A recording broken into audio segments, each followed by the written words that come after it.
புயல் மழையால் விழுப்புரம் மாவட்டத்தில் மிகப்பெரிய பாதிப்புகளை உருவாக்கிய நிலையில் மாண்பு முதலமைச்சர் அவர்களும் மாண்பு துணை முதலமைச்சர் அவர்களும் நேரடியாக விழுப்புரம் மாவட்டத்துக்கு வருகை சென்று மீட்புப் பணிகளை நிவாரணப் பணிகளை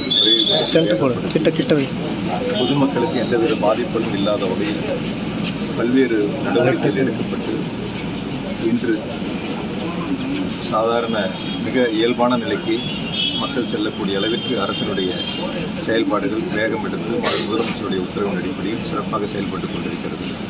குறிப்பாக மின்சாரத்துறையை பொறுத்தவரை விழுப்புரம் மாவட்டத்தில் 7,56,000 மின் இணைப்புகள் உள்ள நிலையில் மிக வேகமாக முதலமைச்சருடைய உத்தரவின் அடிப்படையில் 900 களப்பணியாளர்கள் களத்தில் நின்று 2 நாட்களாக பணியாற்றி முழுமையாக மின் விநியோகம் வழங்குவதற்கான நடவடிக்கை எடுக்கப்பட்டு மீதம் இன்னும் ஒரு 24,000 வீடுகளுக்கு மட்டும் மின் விநியோகம் செய்வதற்கு இன்று காலை அந்த பணிகள் நடைபெற்றுக் கொண்டிருக்கின்றன. மீதம் இருக்கக்கூடிய அனைத்து பகுதிகளுக்கும் சீரான மின் விநியோகம் வழங்கப்பட்டு இன்று பொதுமக்கள் அதை இன்முகத்தோடு வரவேற்பை தந்திருக்கின்றார்கள். எவ்வளவு மழை வந்திருந்தாலும் எவ்வளவு பாதிப்புகள் ஏற்பட்டிருந்தாலும் 2 நாட்களுக்குள்ளாக அரசினுடைய வேகத்தினால் செயல்பாடுகளால் முன்னெச்சரிக்கை நடவடிக்கையால் களப்பணியில் சிறப்பான பணிகளை செய்து மக்கள் இயல்பு நிலைக்கு இது திரும்பியிருக்கின்றார்கள். வெளி மாவட்டத்திலிருந்து பணியாளர்கள் வராங்களா? நிறைய 900 பேர் ஏற்கனவே இங்கே களத்தில் வெளி மாவட்டத்தில் தான் இருக்காங்க. 4-5 நிறைய கிராமங்கள் 4 நாளாக கரண்ட் இல்லை. சேலம், கரூர், ஈரோடு, திருச்சி, தஞ்சாவூர், மதுரை, திருநெல்வேலி பல்வேறு மாவட்டங்களிலிருந்து 900 பேர் விழுப்புரம் மாவட்டத்தில் மட்டும் களப்பணியில் இருக்காங்க. 2 நாட்களாக பணியாற்றிட்டு இருக்காங்க.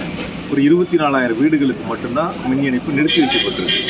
அது ஏன் நிறுத்தி இருக்குன்னா மழைநீர் வடியணும். மழைநீர் வடிஞ்சாதான் அந்த இடத்துல இணைப்பு கொடுக்க முடியும். இல்லைன்னா ஏதாவது உயிர் சேதம் பாதிப்புகள் ஏற்படும். முன்னெச்சரிக்கை நடவடிக்கையாக தான் அந்த இடத்துல விநியோகம் நிறுத்தப்பட்டிருக்கு. அதுவும் இன்று மதியம் அல்லது மாலைக்குள் அந்த இடங்களுக்கும் சீரான மின் விநியோகத்திற்கான ஏற்பாடுகள் செய்யப்பட்டிருக்கு. மலையனூர் தாலுகாவில் ஒரு 15 கிராம ஊராட்சிகளுக்கு வந்து திருவண்ணாமலை மாவட்டத்திலேருந்து கரண்ட் வருது.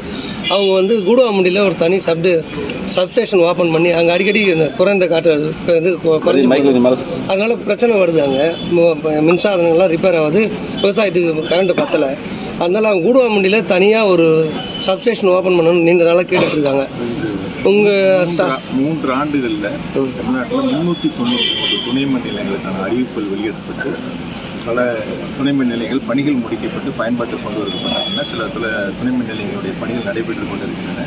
இன்னொரு 50 துணை மின் நிலையங்களுக்கு இடம் தேர்வு செய்யக்கூடிய பணிகள் இடம் எடுக்கக்கூடிய பணிகள் நடைபெற்றுக் கொண்டிருக்கின்றன. நீங்கள் குறிப்பிட்ட அந்த இடம் வந்து இடம்லாம் இருக்கு. இடம் தேவைப்படுது. அதற்கான திட்ட மதிப்பீடு தயார் செய்யப்பட்டவுடன் இந்த ஆண்டு அந்த பணிகள் எடுத்துக் கொள்ளப்படும். விரைவாக அந்த பணிகள் முதலமைச்சருடைய உத்தரவு அடிப்படையில் எடுத்து செய்யப்படும். தமிழ்நாடு மின்சார வாரியத்தில் வந்து பணியாளர் குறைவாக இருக்காங்க. பணியாளர்கள் தான் நிரப்பப்படும். ஏற்கனவே இருக்கக்கூடிய பணியிடங்களில் இருக்கிறது சிறப்பாக பணியாற்றிட்டு இருக்காங்க. கூடுதலான பணியிடங்கள் நிரப்புவதற்கான நடவடிக்கையை தொடர்ந்து எடுப்போம். ஏன்னா பொறியாளருடைய எண்ணிக்கையை நிதித்துறையினுடைய கவனத்திற்கு எடுத்து சென்றிருக்கோம். அதற்கான ஒப்புதல் கிடைச்ச உடனே அந்த பணிகள் நாங்கள் தொடரும். நன்றி சார்.